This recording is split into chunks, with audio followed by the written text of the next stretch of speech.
हरे कृष्णा। तो भला बहुत लोग प्रश्न करते हैं कि भगवान श्री राम ने बाली को छुप के क्यों मारा। वो तो भगवान है, उनको तो सामने आके मारना चाहिए था असुर को।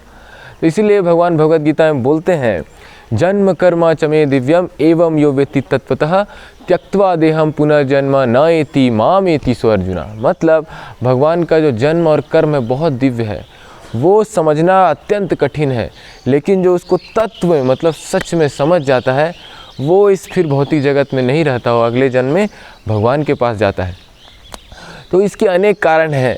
भगवान अपने शुद्ध भक्तों को जो उनका लीलाओं का कारण धीरे धीरे करके उसको रिवील करते हैं, उसको समझाते हैं, उनके हृदय में उनको बुद्धि देते हैं कि समझ पाएँ भगवान ने लीला क्यों किया।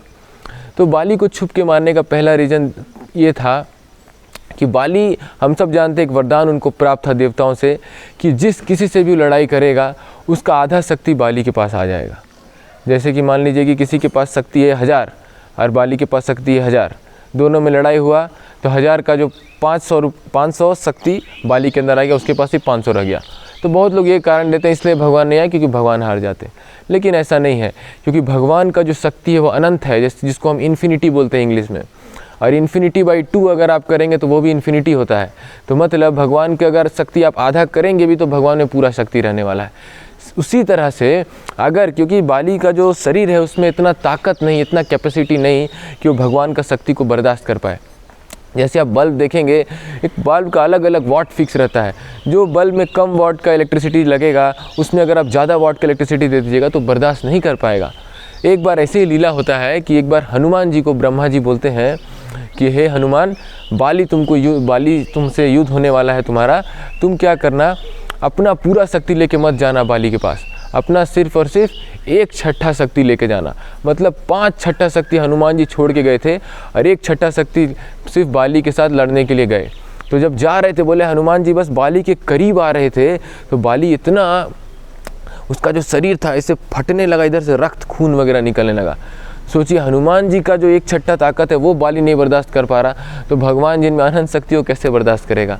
तो ये पहला कारण था कि क्यों भगवान ने बाली को छुप के मारा। दूसरा कारण हम सब जानते हैं, देवताओं का जो वरदान था तो उसको भी भगवान को रखना था कि कोई देवता अगर वरदान दिए हैं तो रहना चाहिए, इसलिए भगवान पीछे से मारे कि ऐसा तो नहीं हुआ ना कि आधा शक्ति ने तो जो वरदान था उसका नियम भंग हो जाता। ये दूसरा कारण था।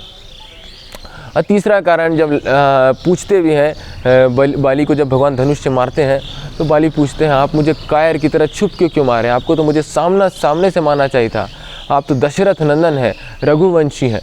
तो बोलते हैं श्री राम कि देखो बाली, लगता है कि मृत्यु होने के साथ साथ, तुम्हारे शरीर का नाश होने के साथ साथ तुम्हारी बुद्धि का भी नाश हो रहा है। क्यों? क्योंकि अभी मैं राजा नहीं हूँ, अभी भरत राजा है, मैं उनका सेवक हूँ, मैं उनका नेतृत्व कर रहा हूँ। और क्योंकि हम राजा हैं तो हमको कहीं ना कहीं तो राज्य करना है। तो ये जंगल में भी हम जाते हैं, ऋषि मुनियों का जो तपस्या है उसको भंग करने के लिए अनेक पशु जानवर वगैरह रहते हैं, तो उनको हमको मारना पड़ता है। उनको जब हम मारते हैं तो फिर उनकी तपस्या अच्छे से चलती है, तो इसलिए हमको ऐसा करना पड़ता है। लेकिन तुम तो मनुष्य नहीं हो, तुम तो पशु हो। तो पशु को अगर पीछे से व्यक्ति मारे उसमें कोई समस्या नहीं है। और फिर एक तरह से देखा जाए तो 6 तरह के आतताई होते हैं, जिसमें एक आतताई है ऐसा जो किसी का पत्नी का हरण करे, और तुमने तो स्वयं अपनी पत्नी भाई सुग्रीव की पत्नी का हरण किया है, तो इनको आतताई बोलते हैं। आतताई को किसी तरह से ही मारना क्षत्रिय को शोभा देता है, ये मैं मान सकता हूँ, इसलिए ये जो मैं किया इस वजह से किया। तो फिर बाली लास्ट में समझ जाते हैं और भगवान से क्षमा याचना भी करते हैं, और खुद अपना जो उनका जो रत्न पहनते हैं वो सुग्रीव को बोलते हैं कि मेरे बाद राजा जो है सुग्रीव होगा, अपने पुत्र अंगद को नहीं देते। तो सुग्रीव समझ गए क्यों भगवान श्री राम, बाली समझ गए क्यों भगवान हमको छुप के मारा, लेकिन अभी जनता लोग नहीं समझते हैं क्यों भगवान छुप के मारे। तो हमको बाली से शिक्षा लेना चाहिए, कैसे बाली का हृदय विलास में परिवर्तन हुआ। और भगवान तो देखते, भगवान तो उनको जीवित करने वाले थे, लेकिन वो बोले कि नहीं, ऐसा मृत्यु मुझे कहाँ मिलेगा, मैं आपके समक्ष मृत्यु प्राप्त हो रहा हूँ, तो आप मुझे ऐसे ही मुझे मरने दें। तो भगवान को देखते देखते वो शरीर छोड़े और भगवत धाम को प्राप्त किए। हरे कृष्णा।